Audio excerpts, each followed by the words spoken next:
ближайшие 5 лет в Башкортостане планируют расширить сеть газовых заправок и построить 100 новых АГНКС. Это позволит сделать систему более доступной и улучшить экологическую обстановку. Об этом говорили в правительстве Башкортостана. Обсудим ситуацию вместе с гостем программы «Интервью» в эфире Башкирского спутникового телевидения. Сегодня с нами начальник отдела организации пассажирских перевозок Центра организации перевозок Зухра Рахматуллина. Зухра Талгатовна, здравствуйте. Здравствуйте, Екатерина.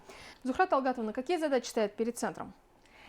Наша организация будет региональным оператором по оказанию услуг и предоставлению субсидий организациям и индивидуальным предпринимателям в части переоборудования автомобилей на природный газ.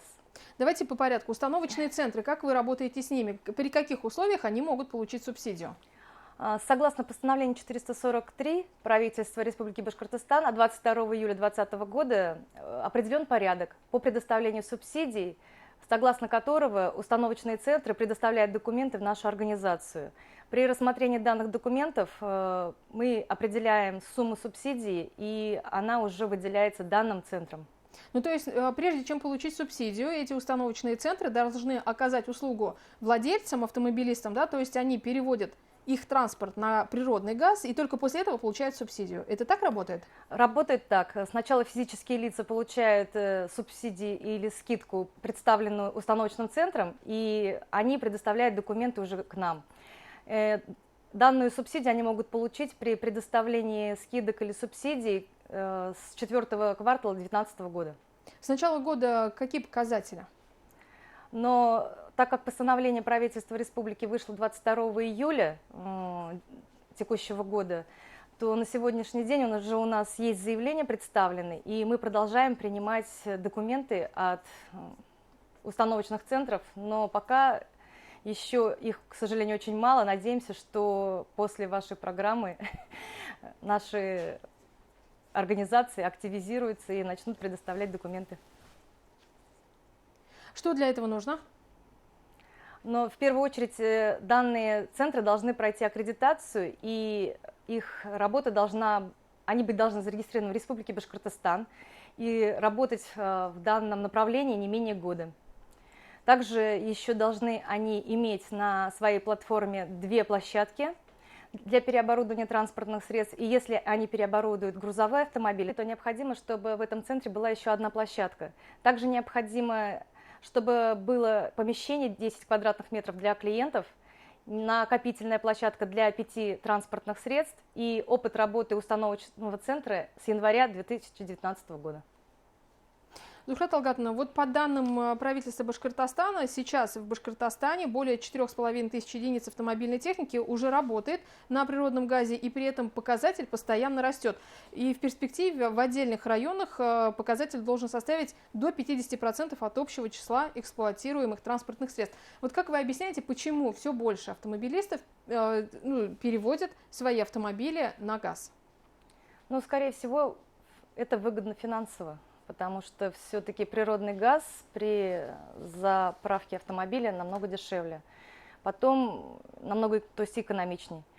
Второе, здесь есть поддержка государства. Сейчас, если физлицо обращается в центр для переоборудования, он может получить сразу же скидку, которая составит до 90%.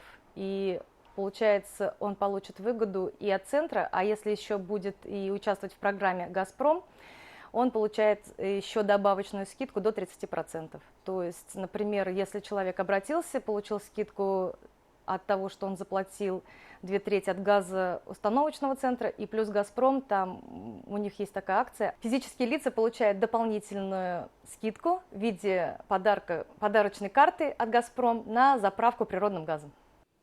Зухра Талгатовна, как давно действует эта программа и сколько она продлится? Данная программа вступила в действие в текущем году, и пока запланирована она на 3 года.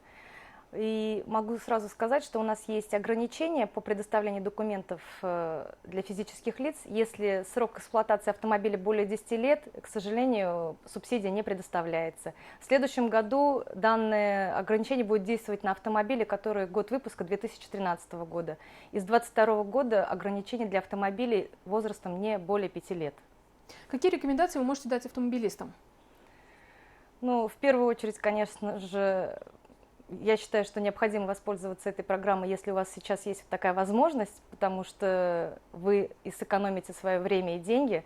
Могу сказать, потому что сейчас действует так, что это не составляет большого труда, и переоборудование происходит в течение одного дня.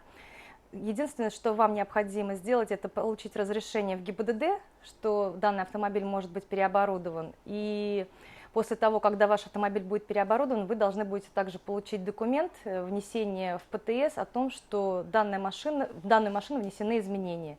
После этого вам уже никуда не нужно будет обращаться, так как всей документацией будет заниматься установочный центр, который переоборудует ваш автомобиль.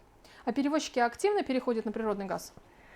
Перевозчики, которые занимаются пассажирскими перевозками, да, в последнее время такой момент есть. И можем сказать, что, наверное, они тоже посмотрели и видят в этом выгоду. Как вы можете прокомментировать вот эту экспертную оценку, что до 50% от общего числа эксплуатируемых транспортных средств действительно будут переведены на природный газ? Согласны с этими цифрами? Думаю, что это возможно. Спасибо, Зухра Талгатовна. Я напомню, что сегодня гостем программы «Интервью» в эфире Башкирского спутникового телевидения была начальник отдела организации пассажирских перевозок Центра организации перевозок Зухра Рахматульна. И мы говорили о переводе транспорта на природный газ. Оставайтесь на БСТ.